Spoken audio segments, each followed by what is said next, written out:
Happy Sunday, everybody. It's two old bloggers here once again, this time to discuss what happened yesterday as the Denver Broncos came to town to play your Minnesota Vikings in preseason game one.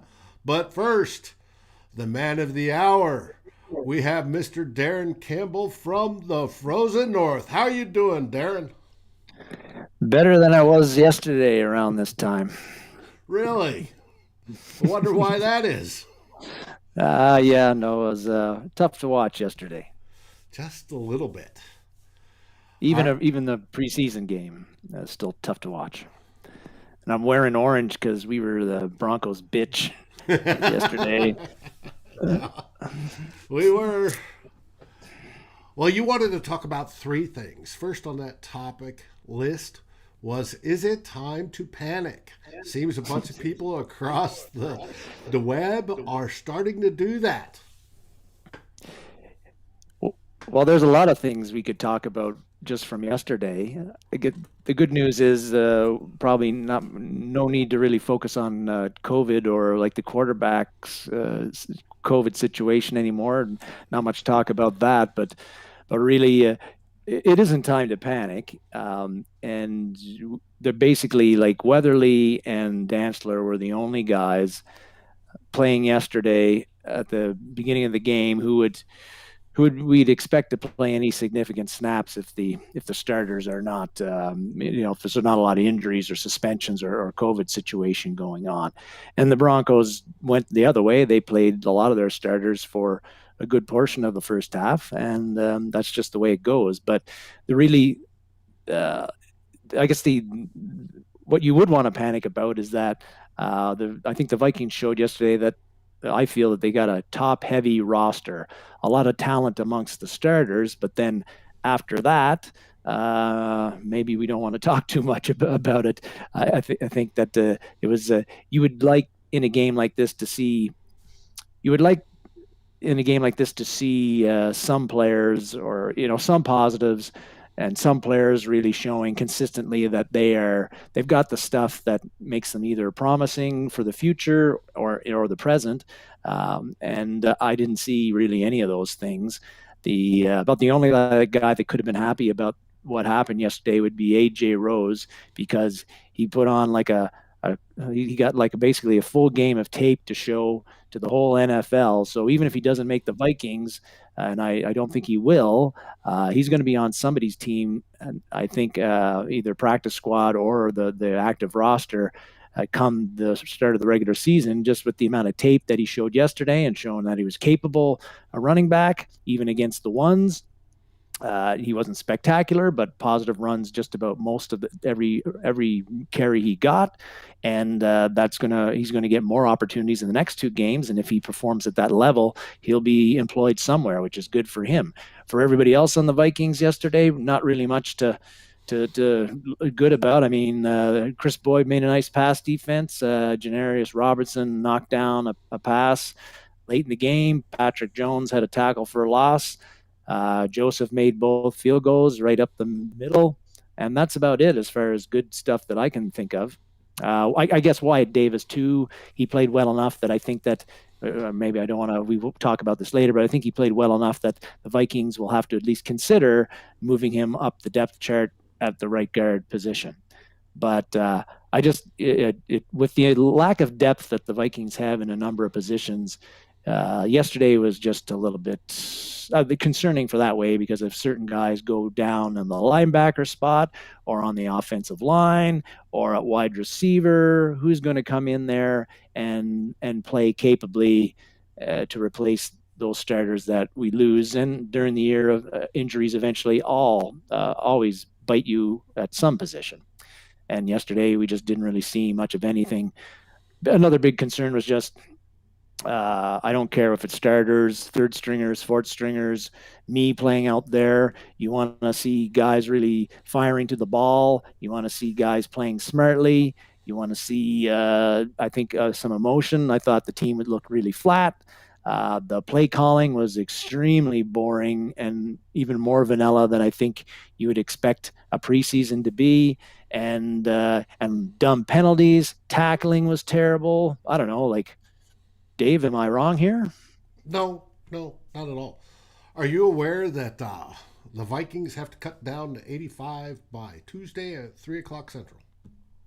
I am, and our good football buddy Tony Bell mentioned during one of the game threads that a lot of these guys that were playing yesterday for the Vikings will not be on the team come Tuesday, and thank God for that.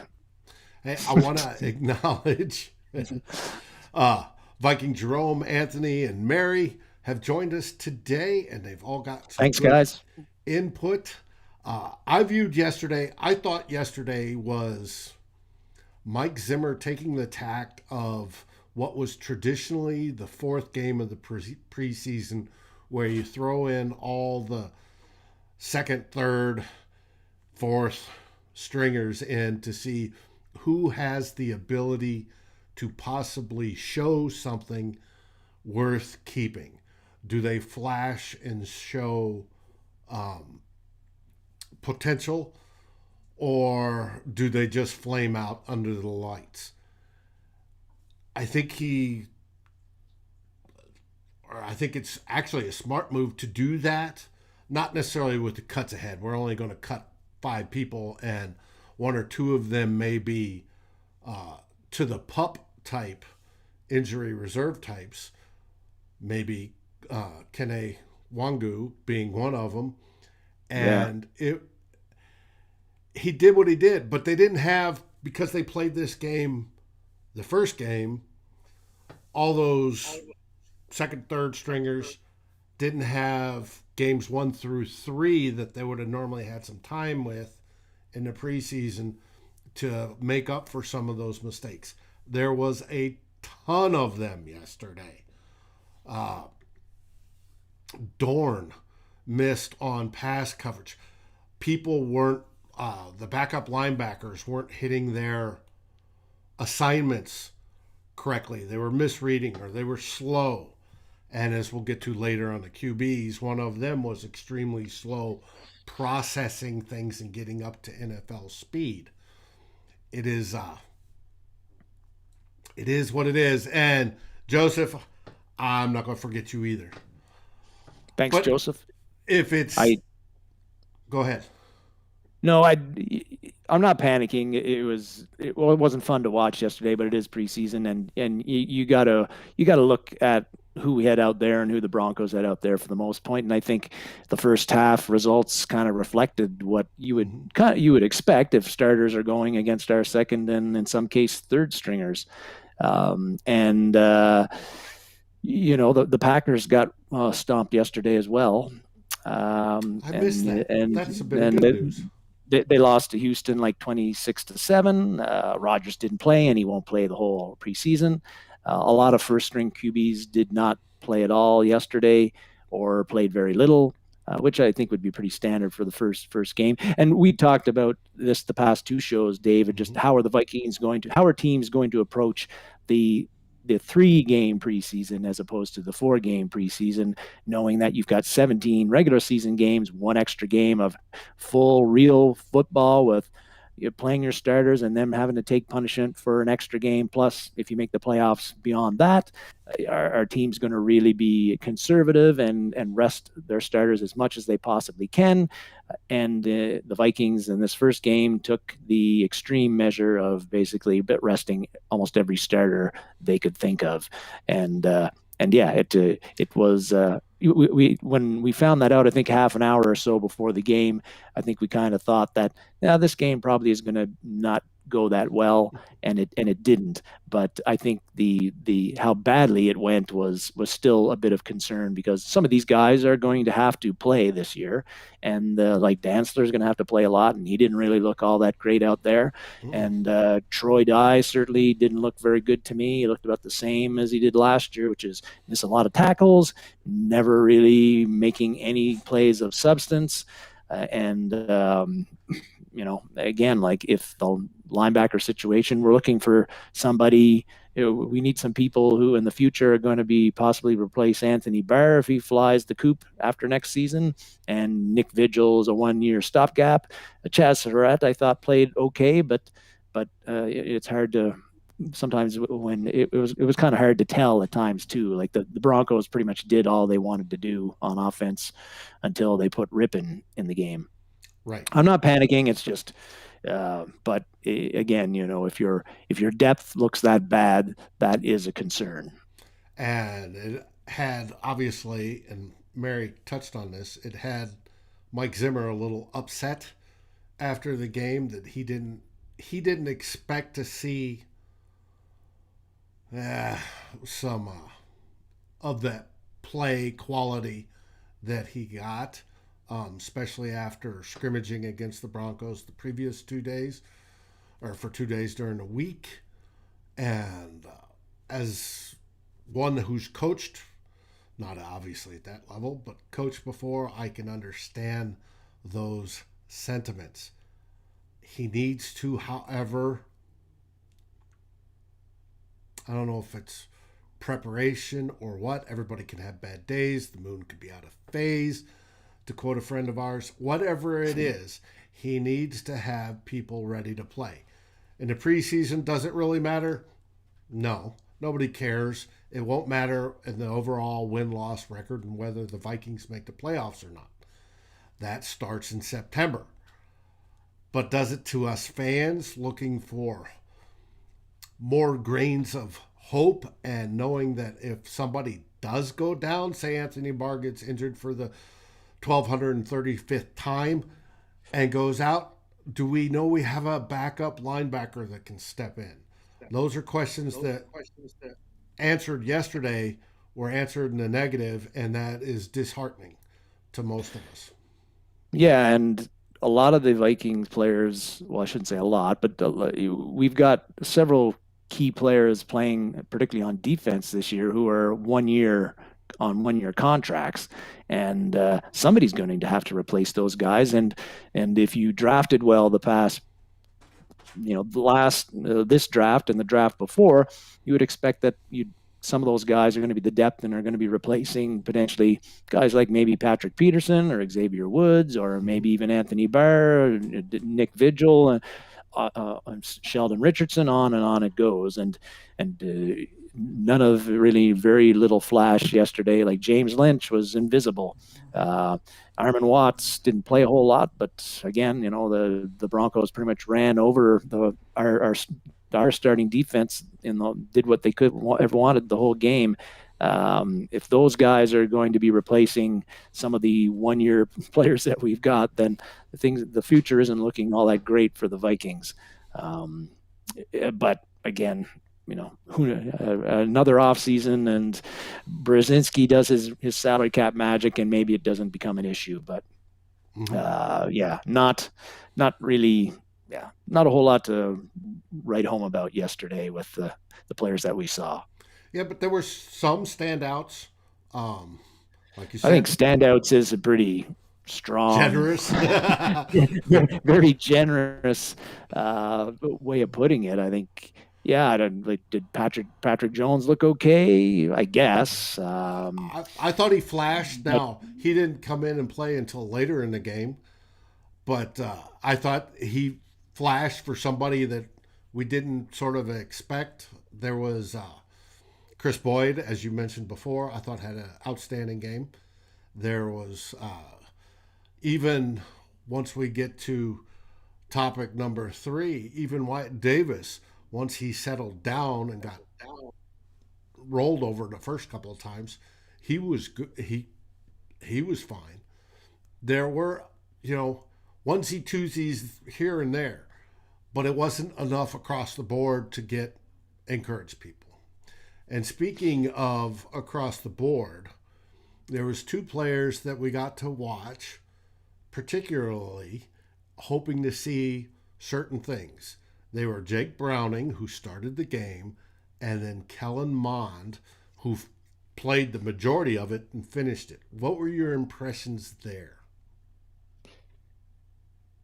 I don't think this is going to surprise anybody who watched the game yesterday, but Browning did not look good, and if particularly, I thought he was held on the ball too long, like seemed a second or too long, and I don't think he was really he was even if he was late getting rid of the like releasing the ball. I don't think he was trusting what he was seeing out there. He was like a tick or two too late on a lot of the throws there. And so it was a rough outing for him. We know he had the pick six. That was really could. There could have been a couple other interceptions as well. And the I I don't want to be the old Teddy Bridgewater excuse type thing going on here, but the other thing that Browning didn't have going for him was that just about every pass play I saw, again, like pressure in his face, almost like once he got to the second step of his drop, there was guys coming up the middle, busting through Dozier, busting through Samia, and maybe busting through Mason Cole too. So he had that push was up the middle. He couldn't step into the pocket very much. And I think that really impacted him, especially when you're a guy like him who hasn't played a lot in NFL football, even in preseason. But when he did throw, not very impressive. And again, if this is the guy who's going to be the backup, we'd heard some good things about him in his Viking that the work he'd done with the Viking night practice a couple of weeks ago. But it did, that's was another concern from that game for me was watching Browning play. As for Mond, I wasn't really overly impressed with what he did. If you like handoffs, then he was aces. Like He it did didn't mess throw up a some hand. passes. But both quarterbacks, Browning and Mond, were hurt by drops, which was really another thing. I counted. I think there was 4 or 5 that I counted, at least 4. Oh yeah, and ISM that may was have. one of them that dropped more than he should I have. think he dropped 2. Davidson, there was somebody tight end dropped 1. Wap dropped. Philior dropped a TD pass from Mond. That was I thought a pretty nice throw by Mond. I don't know if But I count that as a drop more than a hit out of his arms. But if he had secured it, we never got to see the good angle. When he caught the ball and brought it to the chest, they said he was bobbling it and didn't have it secure. So when it got hit, it bounced out. If he had secured it immediately, he would have had the 2 steps, which I think would have been a touchdown. But who knows in today's NFL? You've got to be able to anticipate that as a receiver, especially going across the middle. And Wap was going across the middle, even though it was the back of the end zone, that once you get the ball, catch the ball, you immediately secure it because you're going to get hammered. And it is what it is.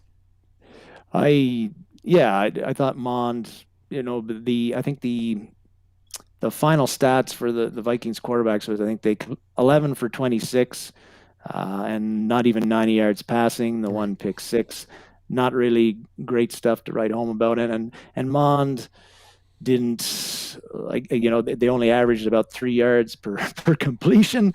The play calling part of that was is play calling. Yes. Yeah, the play calling was very, very conservative. I don't think that the wide receivers were getting open or creating any separation at all. It seemed like they kept on throwing to Amir Smith-Marsette a lot, and every cornerback that was covering him was in his shorts. So this guy who's supposed to be very, very fast, but I get route running was always a concern with him, and I think that showed yesterday. He just couldn't. The DBs were running the route for him. So not a great showing. KJ Osborne didn't play a whole lot, but didn't really do much when he was in there. Same for the other guys like Mitchell, Chisena, and Philior. They're not going to scare anybody, and I think that played into it too. But really puzzling that the Vikings ran the ball so damn much, especially when Mond was in there. Come on, what do you got to lose? You were down by 20 some points anyway. In a normal game, you'd be throwing the ball, not handing it off to AJ Rose. If you want to see what Mond can do, make him throw the ball, get him scrambling. He had a couple of nice scrambles, but I wasn't really all that impressed with Mond. But I'm not going to be too hard on him because he's had a bit of a truncated training camp so far, and we knew he was a development project anyway, and this is part of the development. Right. And then Mike Zimmer was a little upset with him, says he's a little bit slow processing and making decisions. That's normal from a third round That was the rookie. whole team yesterday. That was the whole team yesterday. Well, Slow he processing. specifically pulled out Mond, but that's normal from a third round rookie. That Yeah, if I he's playing better than that, we should be surprised. But that's normal. I mean, and it's normal for a bunch of the other guys too, especially the rookies that aren't used to the speed, that aren't used to suddenly being under the lights and everything, ramping up. So that's why I don't think it's time to panic on just one game. We'll no. panic during the season if the starters are doing BS like this. But Yeah. as of right now, the only take from this game I get is that our depth isn't as good as where we'd want it to be. Oh, it's definitely not. But you got to remember, if somebody goes down and one of those depth pieces has to step up, they're going in with 10 other starters, not just because one starter goes down, the whole 11 doesn't go down, and they're all in there with the second team. So the play does change a little bit. It does, and yeah, you have to remember that as well. That again, yeah, they're not going in there with they're not. It's not the backup of the backup. They're going to be hopefully have like you say 9 or 10 of legit NFL starters who can I don't know, make up for your shortcomings is the right way of putting it, but at least they wouldn't be as noticeable. But the quarterback's not a great showing yesterday. Would we would have liked to have seen them do better. They do have two more opportunities to turn that around, and maybe in those games the Vikings will. I don't expect to see Thielen or Jefferson in there, so our passing game I think is going to suffer. But get D.D. Westbrook in there, maybe get Hopefully. Conklin in there, provide a little bit of support for the guys who are slinging it, and play. Another thing is, I'm a bit surprised that Udo did not play at all yesterday. I know he's first on the depth chart, and none of the starters really played, but Udo has not been a starter in his previous 2 seasons. He's playing a new position. I would have thought maybe they're figuring like, well, we don't want him to go in with guys he's not going to play with. That probably Exactly. was the rationale. But for a guy, I think who would need real live game reps, he didn't get them yesterday, and maybe he will in the second game against Indy, and play like a full half, and that'll be enough. I don't know what they're going to do for the third game. I fully expect them to see the whole starting offense and defense minus a few select players next week. And I expect it in week 3. We have a longer time between week 3 and of the preseason and week 1 of the regular season, where we didn't used to have that with 4 games. Mm-hmm. So I expect them to work preseason games 2 and 3 like they worked 2 and 3 in the previous 4 game set. And I would wager we see Ole trying to kick some ass next week. Yeah, that'll be good to see anybody on the Vikings kicking ass next week. Speaking of kicking ass or lack thereof, that brings us to our third subject of today. Facepalm moment. Why is Dakota Dozier still on this team? A question that all Vikings fans who aren't seriously injecting the purple Kool-Aid into their veins are saying today is like, what the hell is this guy doing? On the game thread that I was on yesterday, after he gives up the safety and had there was another penalty. It was again, false start.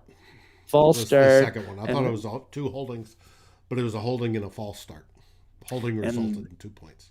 And the pressure that was coming up the middle on every passing play, which the Vikings did not have many, but every passing play with the pressure that was coming up the middle just solid. And last year we know Dozier was the weak link. The Pro Football Focus grade said it. The eye test said it. Scouting, said Everybody said it. Everybody said it. Nothing that we saw yesterday is any different than what we saw last year in all 16 games. And really, on the game threads was like, this guy should be cut at halftime, was what I said, and a few others were saying, or maybe even earlier. Maybe midway through, as soon as he was done for the day. But he's still on the team and somehow still ranked second on the depth chart at right guard. I suspect that changes though this week. That might be the only good thing that comes out of yesterday's game, was that Wyatt Davis showed enough that he can move ahead of Dozier in the depth chart. And I really feel like, I don't know what Dozier has, and his agent have some weird, like they've cast a spell on the Vikings offensive coaching staff or Rick Spielman. I don't know after 3 seasons or 2, and this is going into the third, like what they can possibly see in him that would think that they can't find somebody who's an upgrade over this guy. And even I got a Samia played better yesterday over on the other side than Dozier did. And Samia was worse last year. Yes, yeah, which was hard to believe, but apparently that was the case. Dave, what are we going to do? We're just fans, right? We've been calling for Dozier's head. Yeah, like Mary says, doesn't Zimmer see it? He's got to. I can't see why he would, even being a defensive mind and focusing a lot on his defense, which of course is his baby. He does pay attention to the other side of the ball, right? He obviously bitched about the quarterbacks. He bitched about the punter, which we won't get into this show, but there's another guy that we should be looking to see punters come in this week. He cares about the other side. Why he can't see that and say, I want it fixed. I mean, he did to a point saying, I want bigger, stronger linemen. But there's got to be something somewhere else that says they like something about Dozier, or at least somebody in the organization does, to keep him. Because I just don't see it. He didn't improve at all. Samia, you saw some improvement, right? Kyle Hinton played better than both those guys. You saw no improvement on Dozier. Like I said on one of the other shows, if I was him, I would have hooked up with some sort of offensive line guru through the offseason and tried to work on it one way or the other. It's a private contract. It has nothing to do with the NFL, but it improves your chances to make a team. If you're trying to blow a good career, don't do anything. And that's what it seems Dozier has done. Absolutely nothing. And he is no better today than he was in week 16 or 12 or 10 or 8 last year. And it's so frustrating to all of us fans that care about this team so much.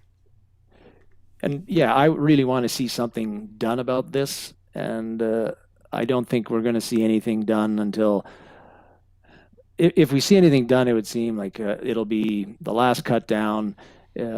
Perhaps there's a right guard who's let go that the Vikings can pick up and plug in instead of Dozier. And it might not be like learning the playbook in a new team might be not such of a big deal, because you got Udo and Davis who are there and who can, you can put either one in as a starter or however it needs be. And the other guy you pick up maybe has got time to catch up. So I don't know what any more we can say about Dozier. We keep on wondering, why is this guy on the team? He is still on the team. I have a feeling he will probably continue to be on the team for the entire year, whether we like it or not.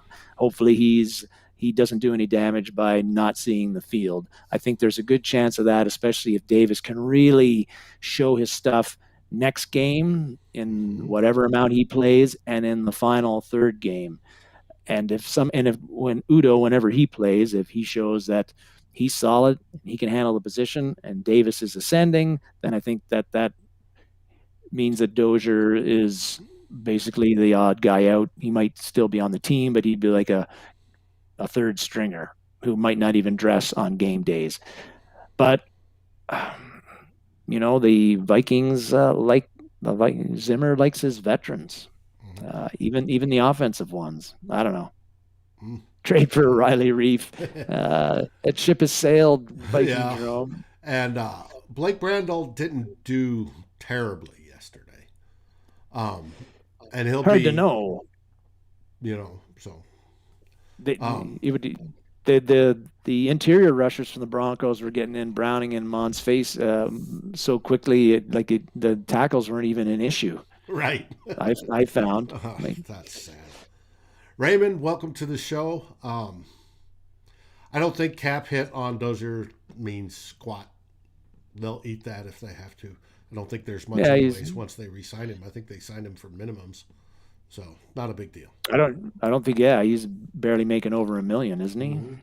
If he's making even that. He's willing and he's cheap, which seems to be what the Vikings are looking for in these days with the salary cap being what it is for them. They can't they spent their money on the defense in the offseason and rightly so. But they still have money. They haven't done either extension yet, right? No. Being O'Neal or Harris. Or Harrison Smith. And they still have money. They could still get. I think you're probably correct. They're going to wait till the massive cuts after week 3 of the preseason and then see who's available and have a handful of people to pick that are better than Dakota Dozier, and we'll see how those cuts come down. I don't see Dozier being cut this week as much as I would like it. I don't see that happening, but no. Who knows? Next game is at US Bank again, and it was wonderful to see fans there. It wasn't quite full. A bunch of people bailed out, especially probably after they saw that 31 players weren't going to play.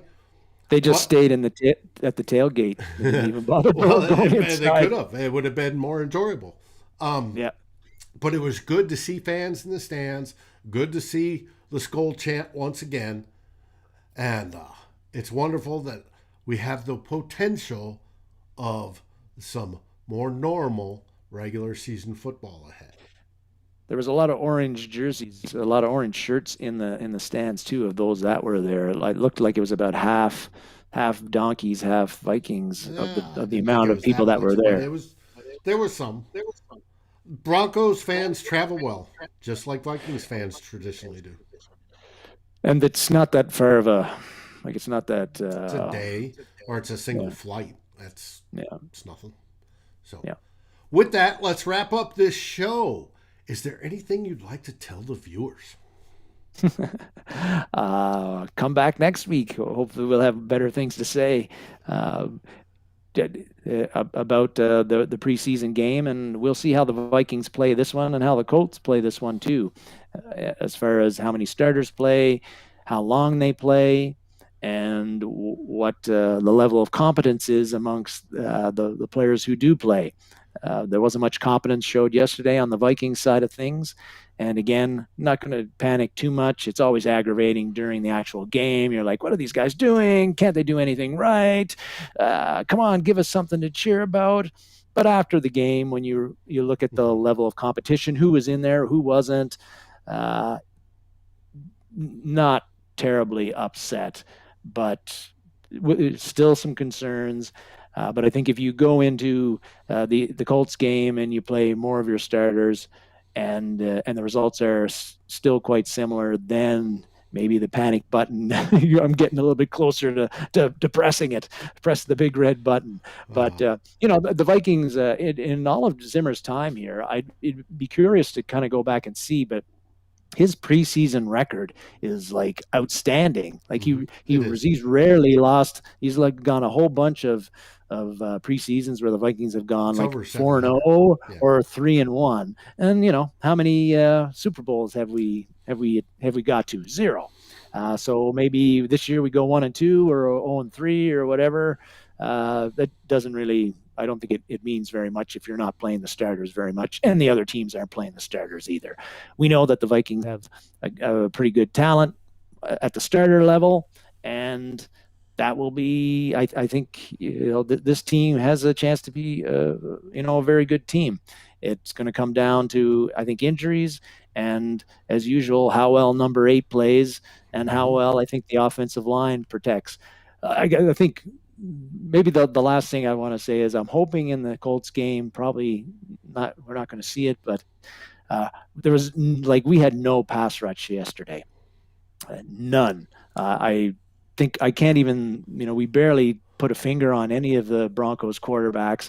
And of course, last year, that was a big issue for the Vikings without Hunter. Hunter's back this year, but he's going to need some help.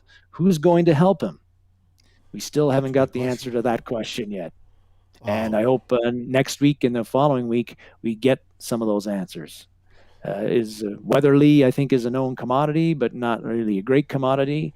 I think it's really going to be up to some guys like Patrick Jones and Janarius Robinson and D.J. Wonnum to somehow be that wild card that provides a little bit of juice in pass rush. And Jones provided a little bit of it yesterday. Let's see if we see a bit more.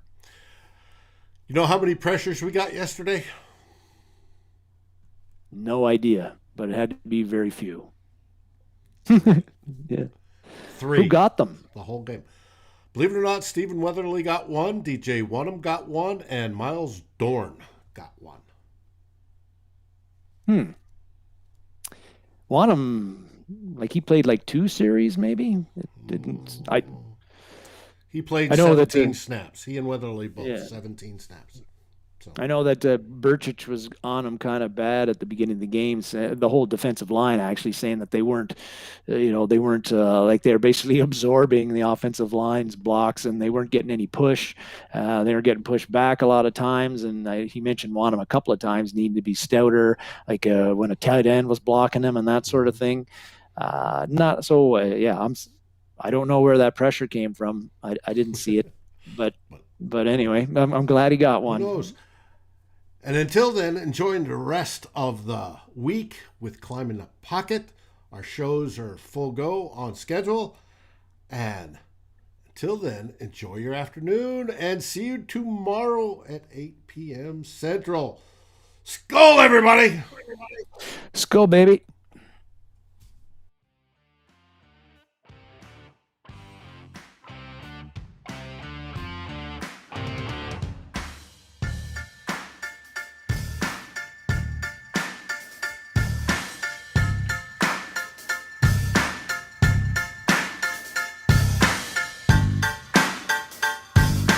Thank you for watching or listening.